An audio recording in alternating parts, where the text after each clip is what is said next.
Bienvenue à tous dans cette conférence Zoom qui est co-organisée par différents programmes de l'IFRI, le programme États-Unis, le programme Asie, le Centre Asie, pardon, et le CERFA, le Centre d'études des relations franco-allemandes.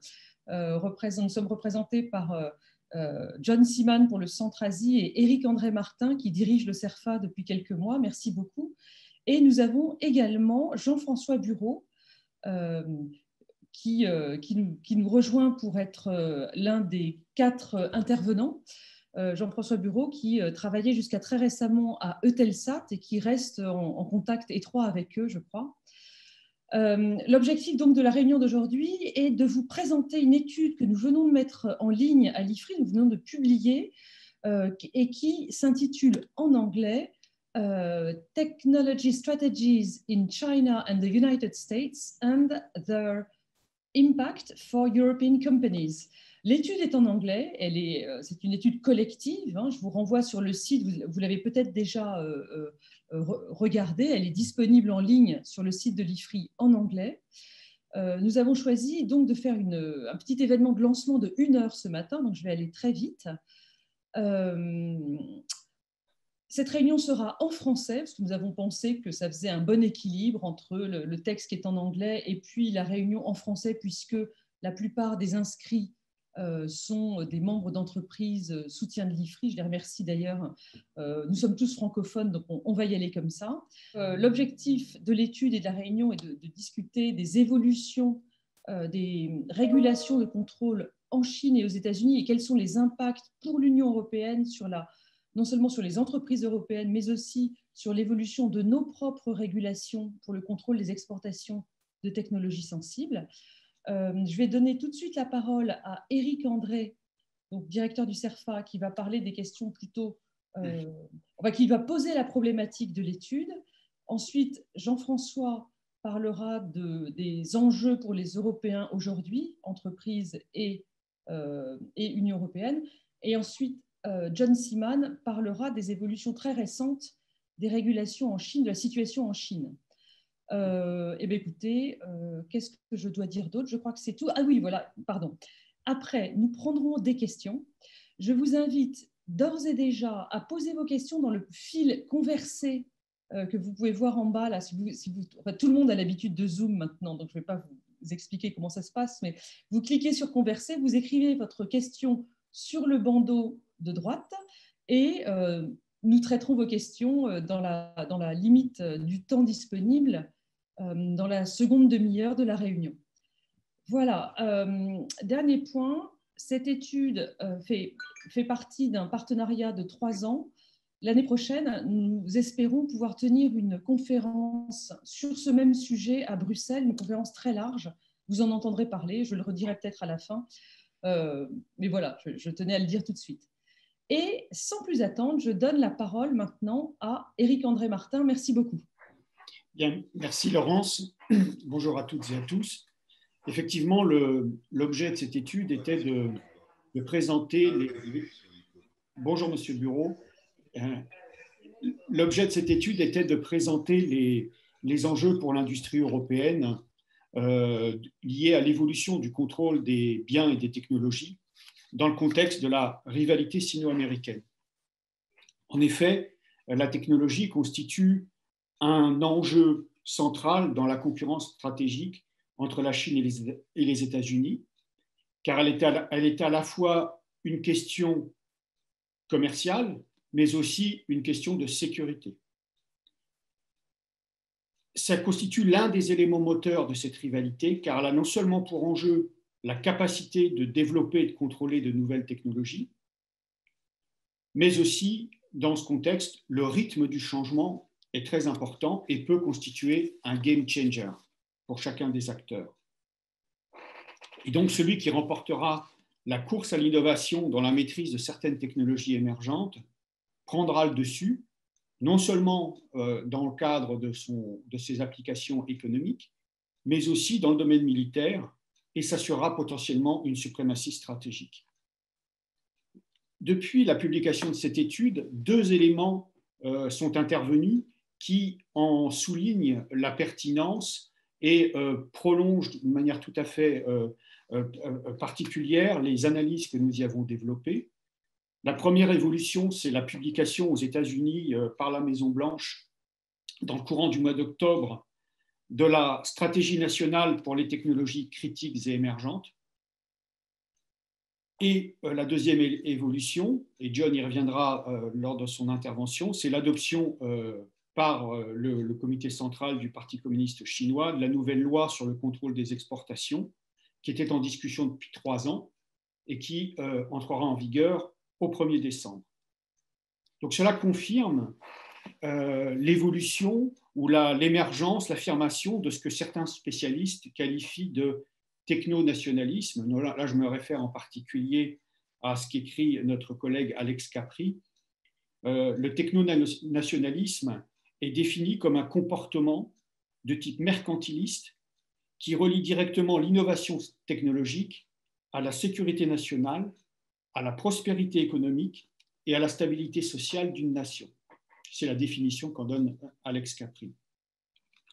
Et donc, la confrontation entre les États-Unis et la Chine au plan technologique va très vraisemblablement affecter et modifier le cadre multilatéral du contrôle des exportations de technologies et de biens sensibles, en ouvrant la voie à une vision mercantiliste de la technologie, centrée sur les technologies critiques et fondamentales, avec au moins 2 conséquences. La première, c'est la restriction des échanges entre partenaires commerciaux, contre grands blocs.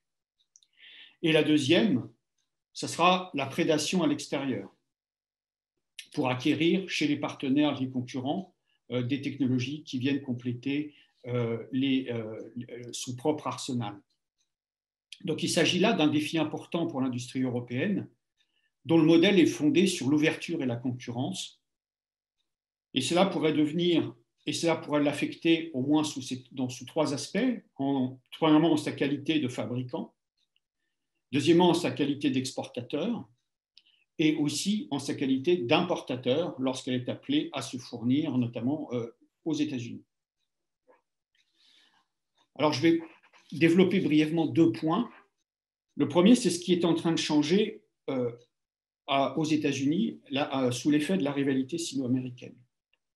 Donc, tout le monde sait que l'administration Trump a désigné la Chine comme un concurrent stratégique. On peut penser qu'il n'en ira pas autrement avec une administration Biden. Et donc, le premier registre qui avait été développé par les responsables américains reposait sur la nécessité de réduire le déficit commercial bilatéral. Mais au fur et à mesure de l'évolution de cette relation, il apparaît que l'objectif de l'administration américaine vis-à-vis de la Chine est motivé par des considérations de sécurité nationale et de lutte pour la prééminence stratégique. Et donc, dans ce contexte, les États-Unis, l'administration américaine a été amenée à modifier le cadre du contrôle des technologies, notamment pour ce qui concerne les contrôles qui leur sont appliqués.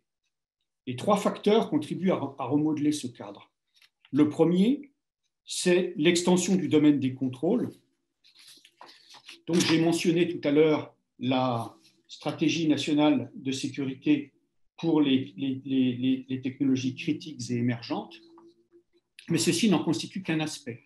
Cette stratégie vient concrétiser des efforts qui ont été entrepris par l'administration américaine depuis au moins 2018, avec la réforme en profondeur de leur législation sur le contrôle des exportations, qui a abouti en août 2018 à l'adoption du Export Control Reform Act.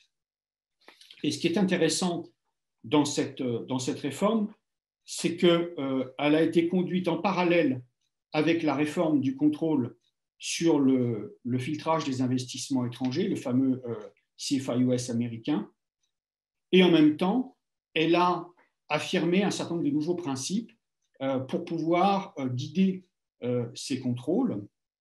Et parmi ces principes, il y a très clairement la préservation de la supériorité militaire qualitative des États-Unis, le renforcement de la base industrielle de défense et l'idée d'adapter des contrôles de sécurité aux technologies susceptibles d'être utilisées pour constituer une menace sérieuse pour la sécurité nationale des États-Unis. Et donc tout le problème, ce sera après pour les entreprises de bien identifier ce qui constitue le lien entre une nouvelle technologie et le risque sécuritaire. Et donc les technologies critiques et émergentes sont finalement le cœur de ce nouveau processus de contrôle. Elles défient les contrôles conventionnels car elles sont considérées comme jugées essentielles à la sécurité nationale des États-Unis et elles ne sont pas couvertes aujourd'hui, parce qu'elles sont en cours de développement, par les règles de contrôle aux exportations existantes, notamment tout ce qui concerne le régime sur les biens à double usage. Et donc, le département du commerce est autorisé à établir des contrôles appropriés, y compris des contrôles provisoires, sur l'exportation, la réexportation ou le transfert de ce qu'on appelle ces technologies.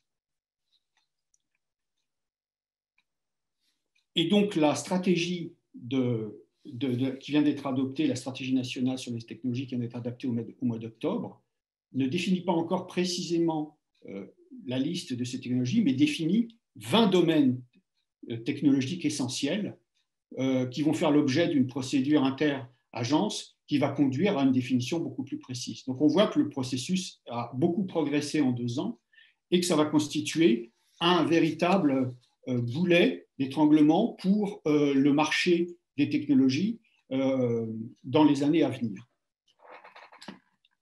Et ensuite, troisième élément important, c'est l'obligation, c'est la considération géopolitique dans la mesure où le contrôle des exportations apparaît comme un moyen de freiner l'essor de la Chine.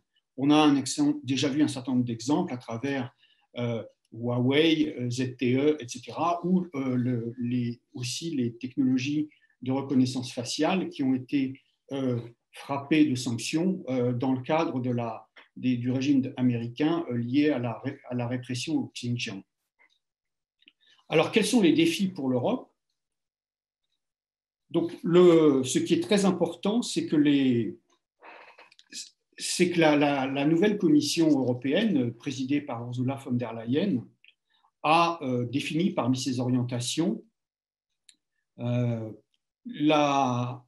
son intention d'atteindre la souveraineté technologique dans un certain nombre de domaines de technologies critiques, dont un certain nombre sont énumérés, notamment la blockchain, le calcul de haute performance, etc. Pour autant, on n'est pas aujourd'hui dans un processus équivalent à celui qui est en cours aux États-Unis, et loin s'en faut, dans la mesure où cette liste reste à définir, et surtout, le régime applicable aux échanges de ces technologies reste également à définir. Alors, il existe bien en Europe un régime sur le contrôle des exportations de biens à double usage. Ce régime date de 2009, il est en cours de refonte, mais la négociation dure depuis déjà au moins 4 ans et n'a pas permis aujourd'hui de déboucher sur un accord, ne serait-ce que sur le principe d'autoriser en Europe une liste spécifique européenne sur les biens de cybersécurité. Donc, la question aujourd'hui reste posée en Europe face à ce défi posé d'une part par l'initiative américaine et d'autre part par les réactions chinoises, sur lesquelles je laisserai le soin à John de préciser les différentes modalités. Donc, voilà ce qu'on peut dire aujourd'hui, c'est-à-dire que l'Europe se trouve, et son industrie se trouve aujourd'hui confrontée à une accélération très importante dans le domaine de la course technologique et en même temps dans une restriction très importante des modalités d'acquisition et d'échange de ces technologies, et ce qui pose, comme je l'ai indiqué, un double risque, un risque de restriction d'accès, un risque de restriction d'intégration dans nos propres composants, un risque de restriction de réexportation. Et c'est un enjeu auquel il faut aujourd'hui réfléchir, et ensuite un enjeu bien entendu de souveraineté, dans la mesure où il y aura une différence entre les pays et groupes ou ensemble qui pourront contrôler et développer ces technologies et ceux qui ne le pourront pas. Donc l'Europe se retrouvera confrontée pour son économie et son industrie militaire à cet enjeu. Voilà, je vais m'arrêter là. J'espère que je n'ai pas été trop long et je vais redonner la parole à Laurence. Merci. Non, merci Eric-André. Tu as posé les enjeux de la situation actuelle. Et maintenant, si Jean-François Bureau est bien connecté, je crois qu'il a eu un peu des problèmes, mais peut-être que ça va. Jean-François Bureau, Jean-François, tu m'entends? Je vous entends parfaitement. Très bien. Écoute, je te donne la parole pour que tu nous décrives les enjeux brûlants pour les acteurs européens à l'heure actuelle. Merci. Merci beaucoup de m'associer à cette discussion.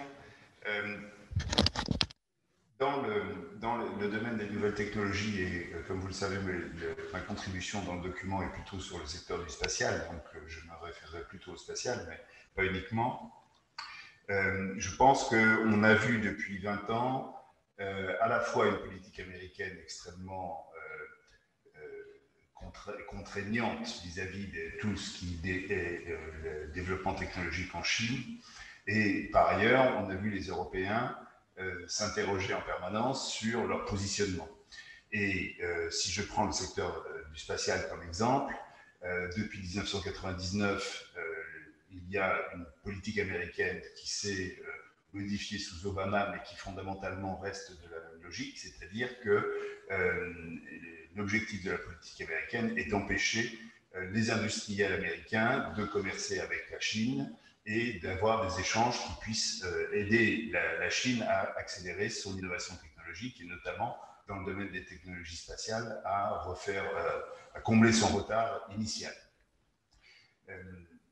Dans cette configuration dans laquelle les STITA, même amendés sous l'administration Obama, inclut l'ensemble des technologies liées au spatial comme étant un domaine pour lequel l'industrie américaine n'est pas autorisée à travailler avec la Chine, eh bien, les Européens se sont trouvés devant un défi qui était de dire: devons-nous développer des technologies qui nous permettent, parce qu'il n'y aura plus aucune technologie américaine dans nos systèmes, de travailler avec la Chine, ou au contraire, devons-nous préférer l'accès au marché américain, qui est important pour les industriels européens, que ce soit Arianespace, que ce soit Airbus, que ce soit Thales et tous les fournisseurs d'équipements.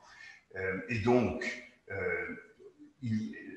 globalement, sur les 20 dernières années, ce qui est le constat, c'est que l'industrie européenne a fait le choix de l'accès au marché américain et donc d'accepter d'une certaine façon la prise en compte des contraintes que la régulation américaine imposait dans les relations avec la Chine, et les efforts qui ont été tentés dans les années, à la fin des années 2000 pour développer des technologies dites ITAR-free, c'est-à-dire qui n'auraient pas intégré de technologie américaine, finalement ont été plus ou moins abandonnés, même s'il reste des priorités, mais ça n'a pas modifié la perspective de façon significative.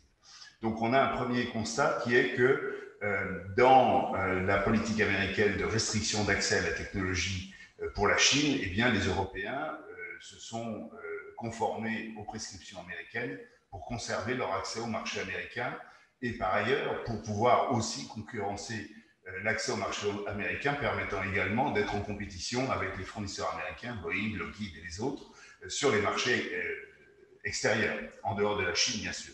Et donc l'asymétrie dans laquelle l'Europe se trouve, de ce point de vue, a contraint ses efforts, et d'une certaine façon, quand on regarde le bilan de la balance commerciale entre les États-Unis et l'Europe sur les 10 dernières années, on voit qu'en 2007-2008, il y avait quasiment un équilibre commercial dans les technologies spatiales entre l'Europe et les États-Unis, entre importation et exportation. Et en vérité, sur les 10 dernières années, le poids des importations européennes aux technologies américaines s'est accru. Et donc, le déficit commercial européen s'est accru sur les 10 dernières années. Et donc, on peut dire, d'une certaine façon, que les Américains ont réussi finalement le double objectif d'empêcher les Européens de développer des relations technologiques avec la Chine dans le domaine spatial, et deuxièmement, d'obliger les Européens à acheter américain dans un certain nombre de leurs composants pour pouvoir continuer à être compétitifs sur les marchés tiers à l'exportation dans le monde. Donc, une politique de restriction technologique vis-à-vis de la Chine qui finalement est assez payante du point de vue américain. Deuxième constatation, quel est l'enjeu aujourd'hui des grandes ruptures technologiques dans le domaine spatial, notamment, et dans le domaine des télécommunications. On a évoqué Huawei et ZTE à juste titre. Ce qu'on constate, c'est que les fournisseurs européens sont, sur certains domaines clés, par exemple la cybersécurité et tout ce qui est les techniques de cryptologie, il y a des propositions européennes, il y a des spécialistes en Europe. Néanmoins, le grand sujet de la cryptologie pour les années à venir, c'est de savoir si la technologie quantique va être ou non un système pertinent de cryptage des signaux.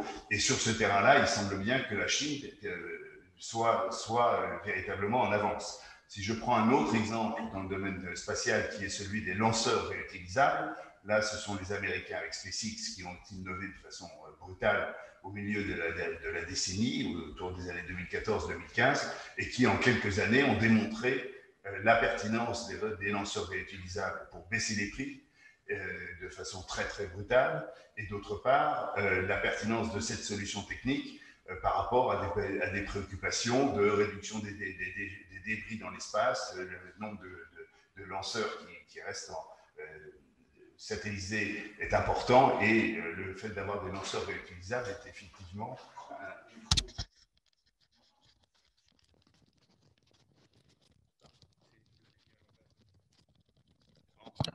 la technologie est un sujet compliqué. Pardon. Et donc, les lanceurs réutilisables, les Américains ont démontré une rupture technologique tout à fait essentielle. Et donc, quand on regarde les grandes technologies critiques du domaine des télécommunications spatiales, même si des acteurs européens comme Ericsson ou Nokia sont très présents, ils sont présents au niveau du service et de l'architecture des systèmes terrestres, des réseaux terrestres, les tours, les relais, les téléports, etc. Mais au niveau de l'architecture et des technologies de rupture dans le domaine spatial, les innovations les plus récentes se sont toutes faites en dehors de l'Europe. Et donc, il y a un défi technologique qui est tout à fait évident. J'en arrive à quelques constatations. Est-ce que la politique spatiale européenne est une bonne réponse? Évidemment oui, quand on regarde des programmes comme Galileo ou Copernicus qui ont installé les Européens sur des créneaux tout à fait performants, tout à fait compétitifs. Néanmoins, il faut avoir en tête que Galileo est venu après le GPS américain, et aujourd'hui, le Beidou chinois, qui est le Galileo des Chinois, va être opérationnel probablement avant le Galileo européen. Et donc, l'avance que les Européens peuvent avoir, ou en tout cas la compétitivité qu'ils pourraient avoir dans ces domaines à travers Galileo et Copernicus, pourrait être en cours de réduction. Et surtout, ce qui est, je crois, la caractéristique et le facteur le plus inquiétant dans la situation actuelle, c'est que le travail de l'Agence spatiale européenne, qui est à la fois indispensable, sans l'Agence spatiale, ni Galileo ni Copernicus n'aurait existé, mais en même temps, on assiste depuis plusieurs années maintenant à une espèce de renationalisation des politiques spatiales en Europe. C'est-à-dire qu'on constate les Britanniques sont très actifs, les Allemands sont très actifs, nos amis italiens sont également très actifs. Il suffit de voir le lanceur Vega qui est managé par Arianespace, mais qui est un lanceur qui a été développé complètement en Italie. Nos amis espagnols sont en train de venir aussi avec des réponses tout à fait pertinentes. Et donc, ce qui, je crois, devrait aussi nous inquiéter, c'est de savoir comment transformer les modes de fonctionnement de l'Agence spatiale européenne, par exemple, pour qu'on enraye ce processus de renationalisation des politiques européennes qui font qu'aujourd'hui, les Européens se regardent les uns par rapport aux autres au lieu de se regarder par rapport au monde chinois ou au monde américain. Et dans ces domaines, je conclurai et je terminerai en disant que le paysage va encore changer très vite. Je prends quelques exemples. On évoquait le rapport récent américain sur les technologies critiques. Dans le mois dernier, on a eu un accord entre Microsoft, SES, qui est le premier opérateur dans le monde de technologies de télécommunications spatiales, et SpaceX pour la gestion du cloud. Et donc, on voit bien que des alliances euro-américaines peuvent se développer. L'arrivée en masse des grands acteurs que seront Amazon, et les autres GAFA dans le domaine des technologies spatiales et dans le domaine de la connectivité, parce que l'une des leçons de l'après-Covid, c'est que le secteur de la connectivité, globalement, va être un des grands secteurs qui va être accéléré et boosté par la crise, d'une certaine façon. Et donc, tout ce qui est la gestion des données, tout ce qui est l'intégration entre les technologies spatiales et les technologies terrestres, tous ces enjeux-là vont s'accentuer. Et aujourd'hui, incontestablement, la prééminence des GAFA au sens large du terme dans ces domaines fait que l'attractivité pour les acteurs européens vers Washington va continuer à être très grande. Donc, je pense que l'espèce de bras de fer ou l'asymétrie que je décrivais au début dans la relation entre les Européens et les Américains en matière de technologie risque de se poursuivre, mais avec des conséquences en termes de maîtrise effectivement de ces nouvelles technologies qui sera tout à fait considérable. Le point le plus important sur lequel les Européens peuvent continuer d'agir, et ils l'ont déjà démontré, c'est en termes de régulation. Je pense qu'il y a une capacité politique de l'Union européenne à poser des normes. On l'a vu pour ce qui concerne les données personnelles. La Commission européenne, Thierry Breton, affiche des priorités dans ce domaine qui sont importantes. Et je crois qu'effectivement, c'est un des leviers sur lesquels les Européens ne doivent pas s'arrêter de travailler, parce que la formalisation des normes est la prochaine étape de tout ce domaine de la connectivité, de la gestion des données et des enjeux technologiques qui vont avec. Merci beaucoup.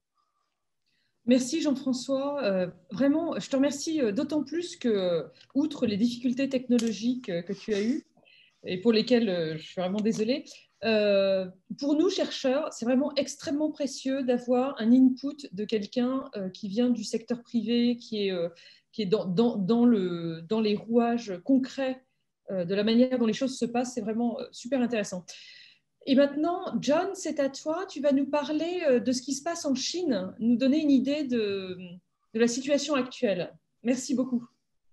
Oui, merci Laurence, merci Eric, merci Jean-François pour tous ces commentaires. Je pense que je vais rebondir sur un point que Jean-François avait évoqué sur cette position un peu historique de la Chine, d'être en position de devoir combler son retard en termes technologiques. Et on voit que la Chine arrive maintenant à de mieux en mieux maîtriser ces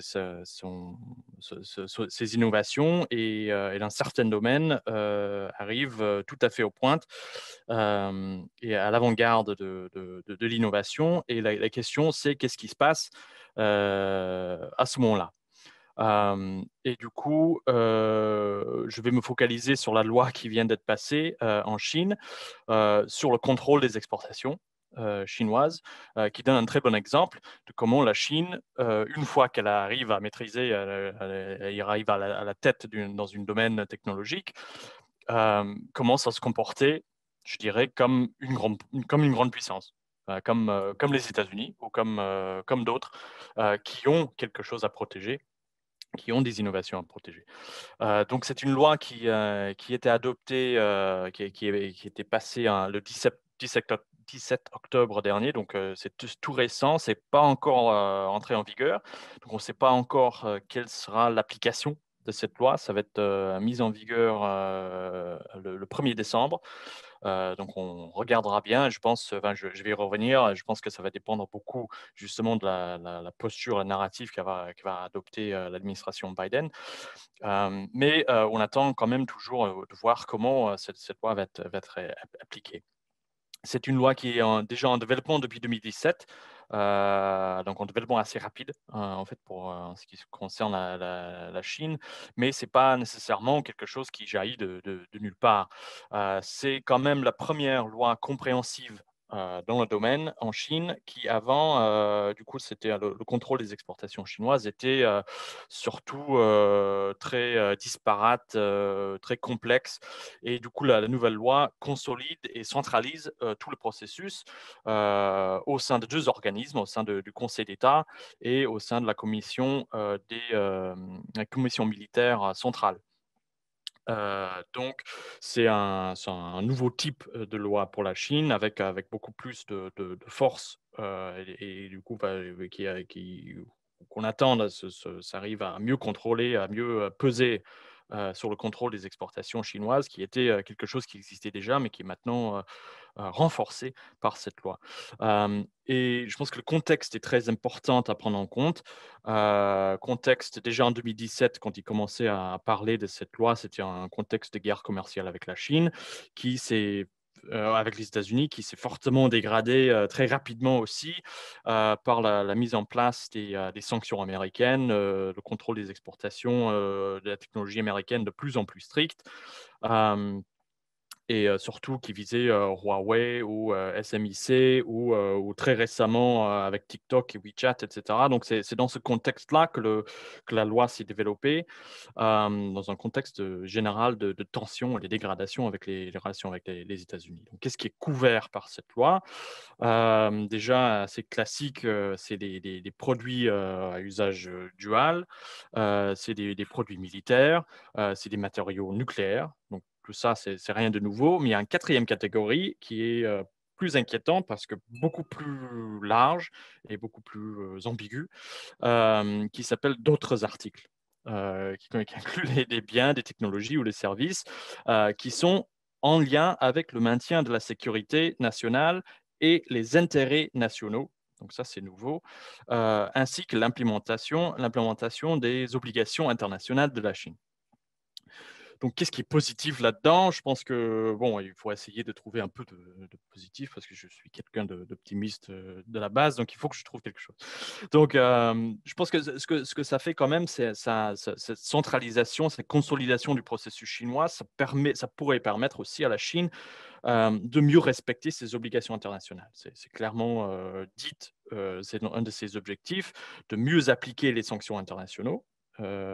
Sanctions internationales, pardon, type non-prolifération, de mieux lutter contre les trafics, par exemple les trafics des espèces en voie de disparition, etc. Donc ça donne un mécanisme, un levier un peu plus efficace pour la Chine d'être un acteur plus responsable sur la scène internationale. Et ça rapproche la Chine à des standards internationaux déjà établis dans le milieu. Donc, ça pourrait être positif, mais il y a quand même beaucoup d'éléments problématiques. Et ça revient surtout à ce quatrième point dont j'évoquais sur d'autres articles.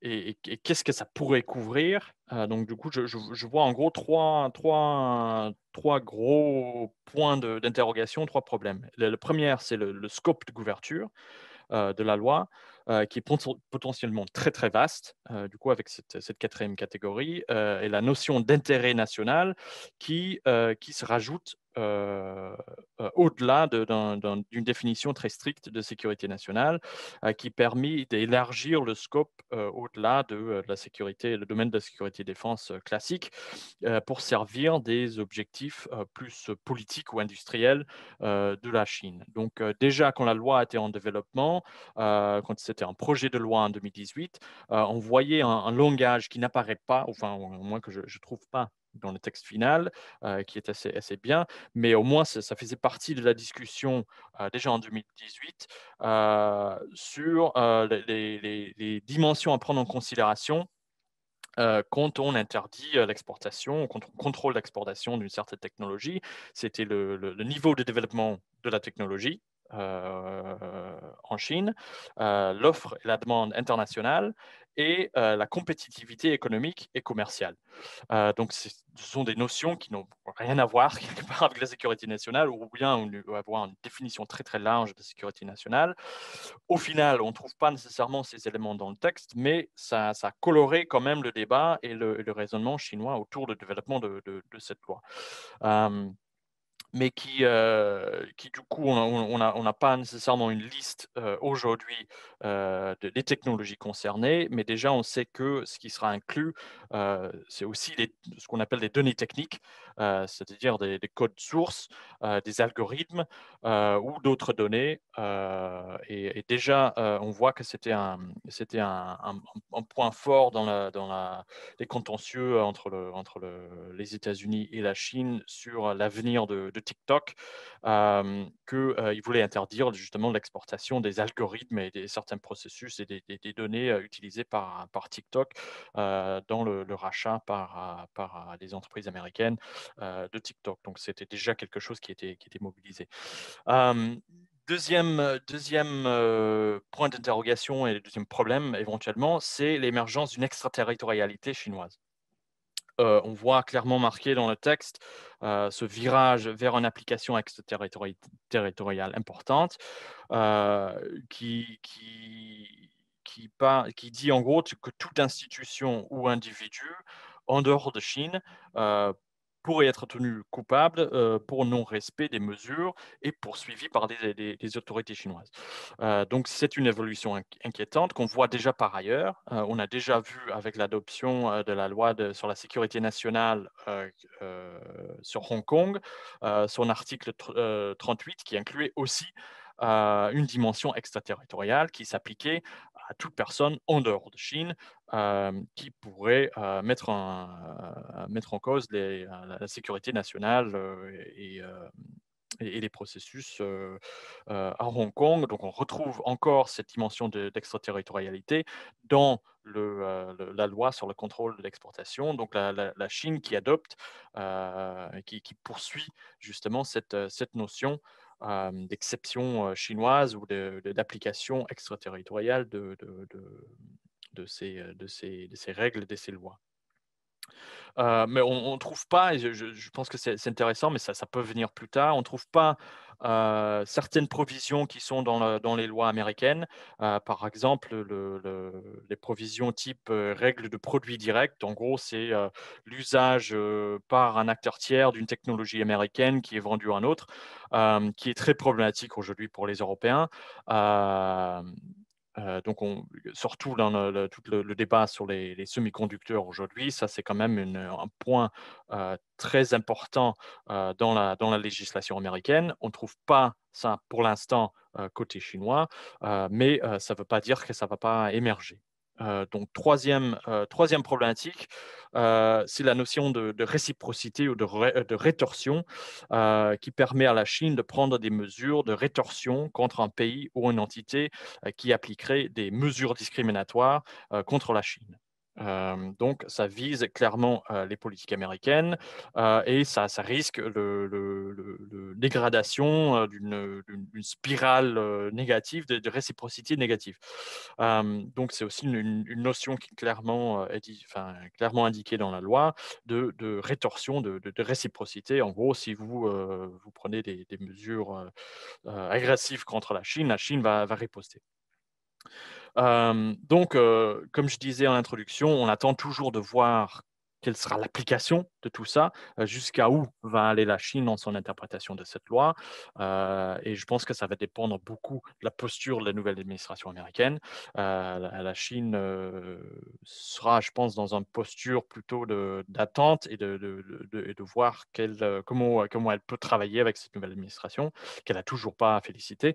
D'ailleurs, ça c'est aussi important, intéressant, mais je pense qu'il y a aussi une leçon à tirer à plus long terme, c'est que la Chine n'hésitera pas à se servir d'une supériorité technologique, là où elle existe, pour défendre et avancer ses propres intérêts. Donc la Chine se comportera comme une grande puissance, même si son discours veut faire croire qu'elle elle est d'une nature différente. Donc voilà, je vous laisse là. Merci John, merci. Les Chinois ne sont certainement pas inactifs et il faut suivre de près ce qu'ils font, de même que les Américains. Je vais me tourner maintenant vers les questions, donc il y en a pas mal. Alors j'avais dit excusez-moi, au début j'avais dit de les poser dans l'onglet converser, mais je vois qu'en fait c'est l'onglet questions et réponses qui doit être utilisé, avec 6 questions dedans que j'ai lues. Ça va du très large au très précis. Je vous propose de commencer par les 2 premières ou les 3 premières et faire un cycle de réponses. Et puis pour ceux qui veulent répondre parmi John, Éric André et Jean-François, après on posera les suivantes. Donc les premières questions sont comment expliquer que ni la France ni l'Europe n'ont de technologie informatique et téléphonique propre. Enfin, on a quand même Nokia et Ericsson et tout un tas de brevets qui sont déposés. Donc, effectivement, la question du coup, la réponse n'est pas évidente. Pareil pour l'Europe. Deuxième question, quel est notre accès aux métaux rares, puisque c'est très important. Ces deux questions, à mon avis, peuvent être groupées. C'est quelle est l'autonomie de l'Europe pour développer des technologies informatiques. Ça fait une question, on va dire. La troisième, celle de M. Appert, on n'a pas vraiment de réponse, mais c'est vrai que l'extraterritorialité du droit américain est aujourd'hui l'un des instruments de pouvoir principaux des États-Unis dans le monde. Ils en usent et abusent, comme vous l'écrivez, et nous n'avons pas de solution parce qu'en fait, les mécanismes que nous avons pu mettre en place comme Instex pour continuer à commercer avec l'Iran ne sont pas encore très efficaces. Et il ne faut pas espérer que l'administration Biden pourra faire disparaître les problèmes. En réalité, ce n'est pas du tout leur intention. Alors, sur les deux premiers sujets qui sont les acteurs européens et l'accès aux métaux rares dans le domaine des technologies informatiques et téléphoniques, qui veut répondre? Jean-François? Sur les technologies de la télécommunication, je peux essayer une réponse. C'est vrai qu'on a des situations qui sont assez paradoxales. Les Américains ont pratiquement déserté le marché des chipsets, des puces, au profit, par exemple, de la Corée, au profit de Taïwan, qui sont des acteurs absolument essentiels de cette activité. Du côté européen, Laurence le rappelait, on a Ericsson et Nokia, qui sont des fournisseurs d'équipements de grande consommation. Ils viennent de la technologie du téléphone, ils se sont mis au smartphone ensuite. En même temps, on a une intégration en Europe qui était jusqu'au mouvement américain contre Huawei extrêmement importante, avec précisément Huawei. Quand on regarde la place que Huawei occupait au moment en 2018-2019 en Europe dans toutes les architectures de la 5G pour les pays européens, que ce soit en Grande-Bretagne, en Allemagne, en France. En France, par exemple, Bouygues a dû refaire complètement son architecture 5G parce qu'elle était totalement liée à des équipements de Huawei. Orange a également dû changer ses fournisseurs. On a donc une situation dans laquelle l'interpénétration et les chaînes de valeur des différents acteurs étaient construites sur la base d'une comparaison du meilleur accès compétitif à la meilleure technologie, et de ce fait, la position de Huawei a été fortement consolidée. On n'a pas en Europe une approche consistant à dire il faut qu'on maîtrise la chaîne de valeur des technologies des télécoms du début jusqu'à la fin, c'est-à-dire de l'opérateur de télécom.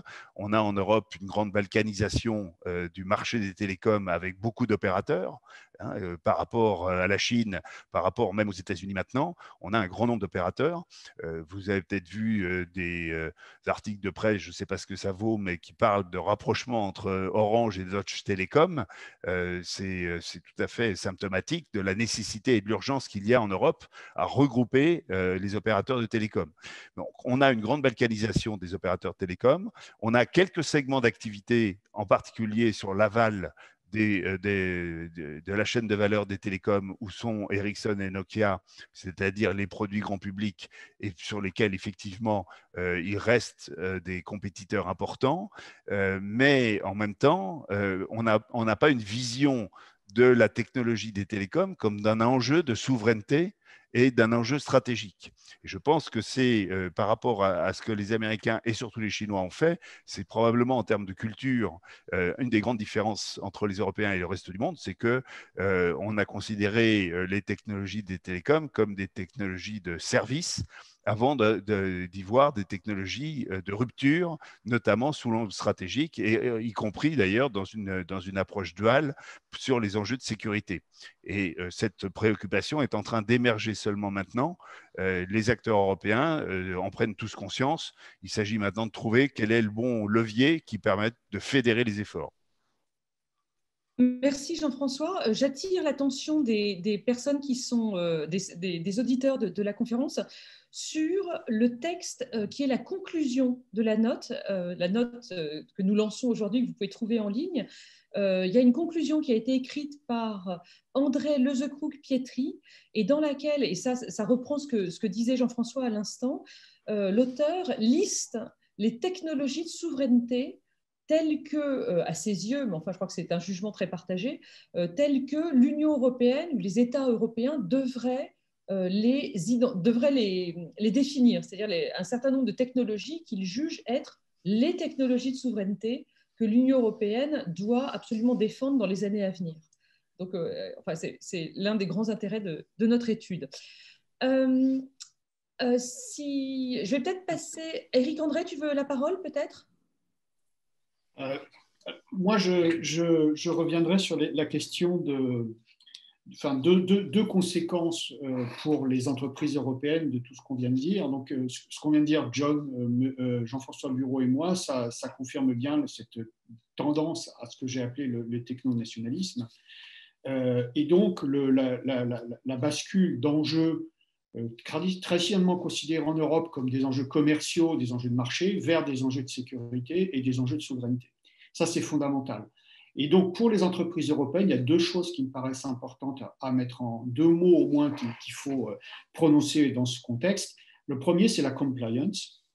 Donc, il y a un enjeu majeur de compliance pour les entreprises européennes.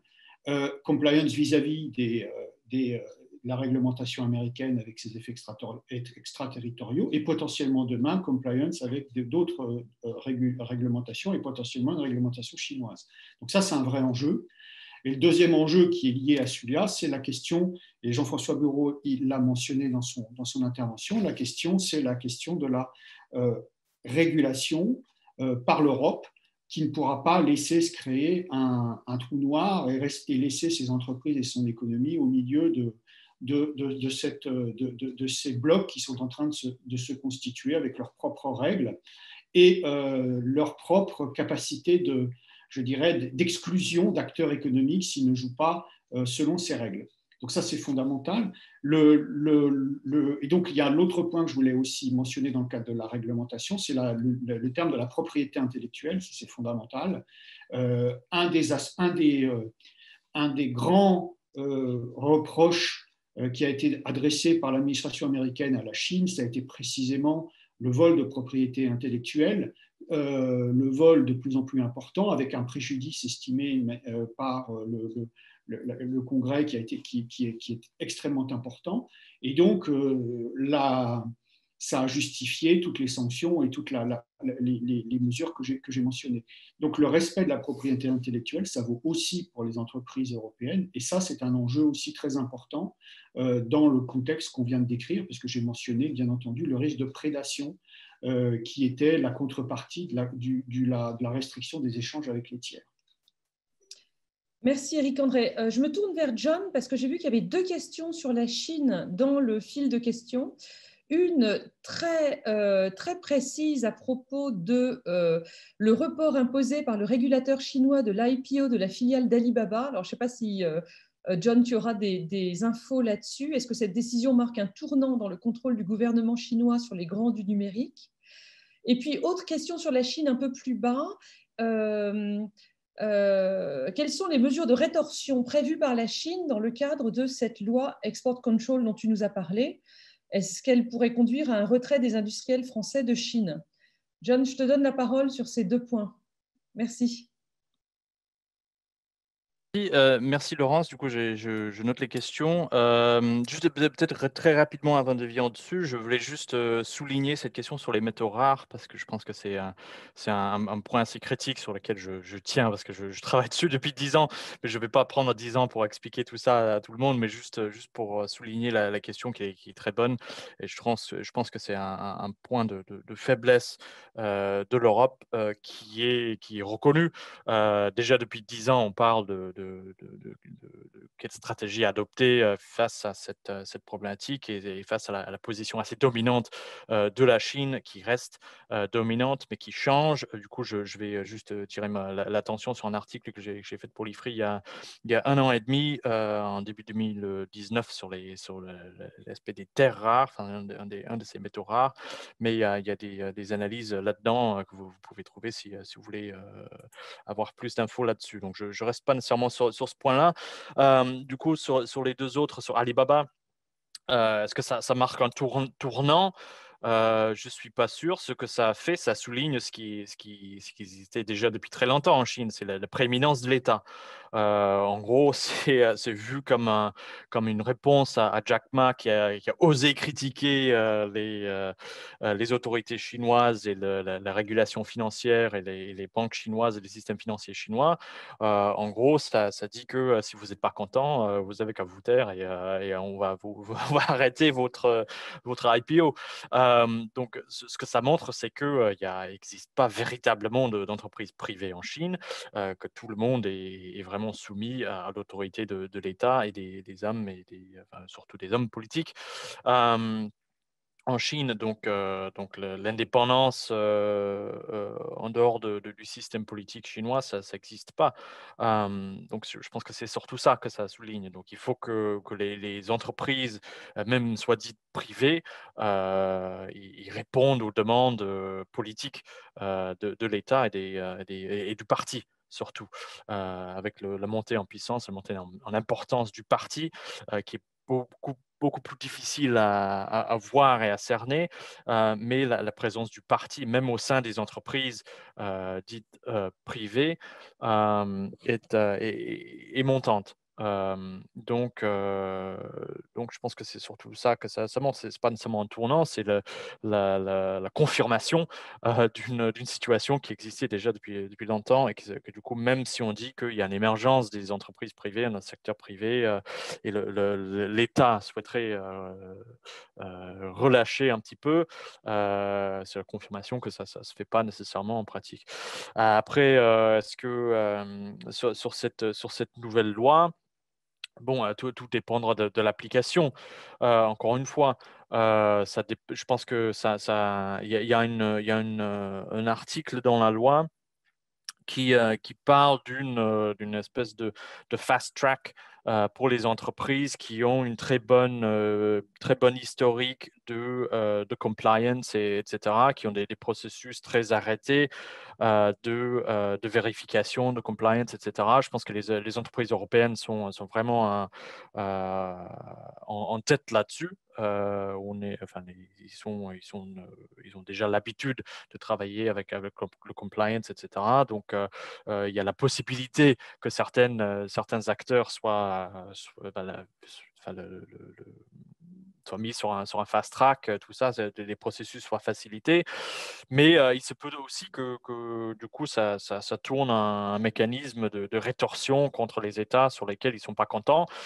Si la France décide de critiquer sur la Chine sur un point ou sur un autre, est-ce que du coup, cette loi ne va pas faciliter les mesures des rétorsions contre les entreprises françaises dans ce contexte-là? Donc, ça sera intéressant de voir des pays comme la Suède aujourd'hui, qui est très critique vis-à-vis de la Chine, qui est très vocal dans son interdiction de Huawei aujourd'hui.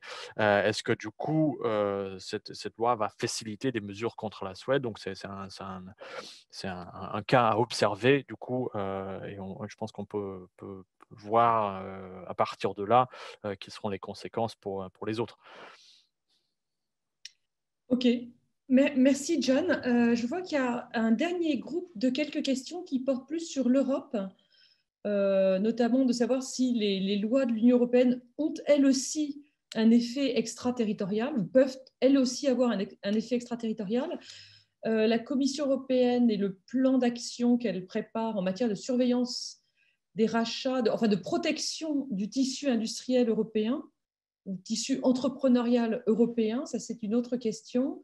Et puis la dernière sur la France, une question de Claude Massot, enfin c'est pas une question, mais c'est une dénonciation du fait que le mode de transmission des demandes de brevets en France n'est pas du tout protégée, c'est ce que vous dites. Tout le monde peut lire la question, je pense, puisque la transmission par des ordinateurs personnels permet à tous les méchants du monde de voler les brevets avant même qu'ils soient transmis, enfin au moment où ils sont transmis.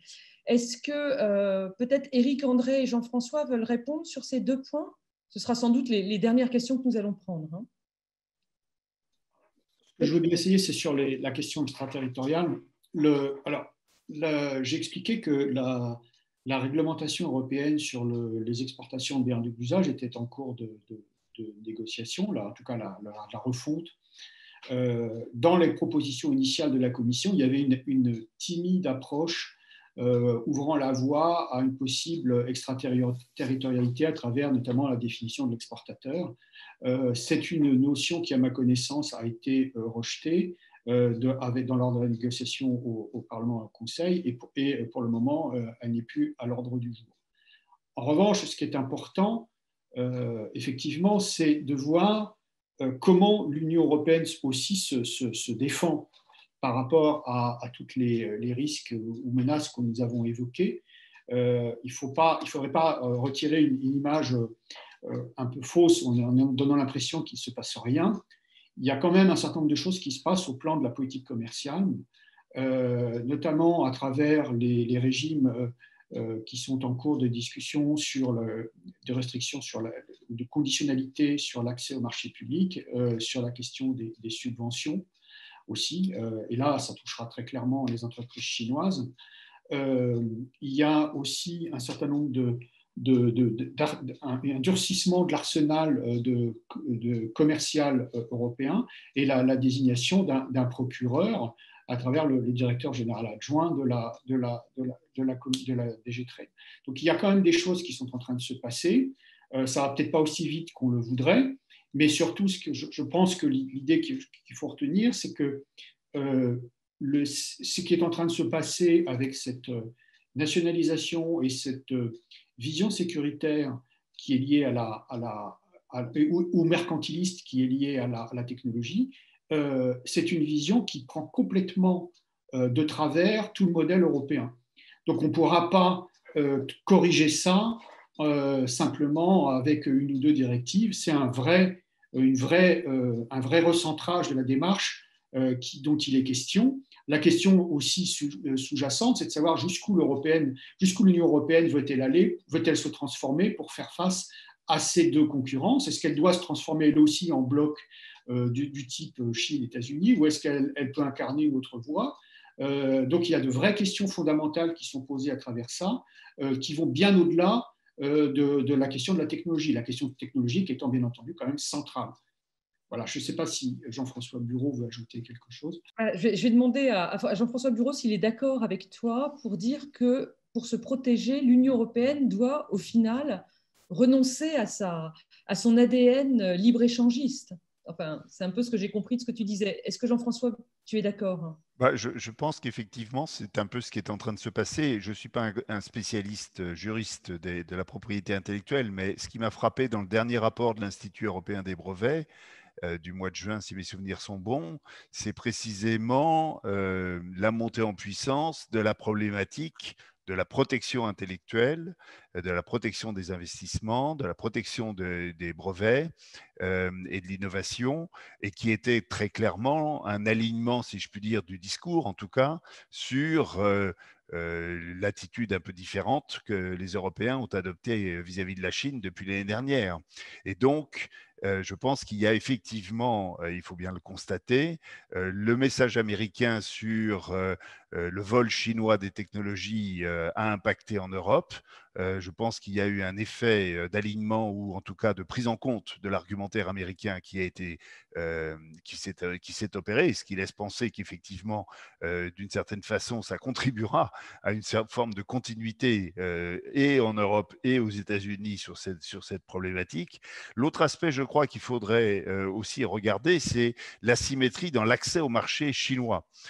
car aujourd'hui, si je prends le secteur du spatial, aujourd'hui, les opérateurs occidentaux n'ont pas du tout la possibilité de vendre des services d'Internet, par exemple, aux clients chinois. Le marché est complètement fermé. Et donc, je pense qu'il y aura à prendre en compte cette difficulté. Et peut-être que dans la loi qu'évoquait John tout à l'heure, ça sera un des points, cruciaux, parce qu'une offensive technologique chinoise d'un côté et le maintien d'un marché complètement contrôlé et inaccessible pour les acteurs non chinois, c'est une asymétrie qui sera difficile à gérer dans la durée. Et donc, cette question de l'ouverture du marché chinois, je pense que les Chinois ne parviendront pas durablement à faire prévaloir leur vue s'ils n'adoptent pas une autre posture sur l'ouverture de leur marché. Très bien, merci Jean-François. Il est 10h pile et on va donc s'arrêter là. Je remercie toutes les équipes techniques qui ont rendu ce séminaire possible. Je remercie les 3 intervenants, John, Éric André et tout particulièrement Jean-François qui s'est déplacé à l'IFRI au Débeauté. Merci beaucoup. Et merci aux auditeurs. On va continuer à débattre de ces questions à l'IFRI. Vous pouvez suivre nos activités sur notre site et en vous déplaçant à l'IFRI dès qu'on aura le droit. Et puis, je vous donne rendez-vous donc l'année prochaine pour une conférence qui aura lieu, si tout va bien, à Bruxelles et si tout ne va pas bien, par Zoom, pour continuer à débattre de manière plus internationale cette fois-là. Il y aura des Américains et d'autres étrangers interrogés pour continuer à débattre de ces questions absolument fondamentales pour l'avenir de l'Europe. Merci beaucoup à tous et très bonne journée. Au revoir. Merci. Au revoir.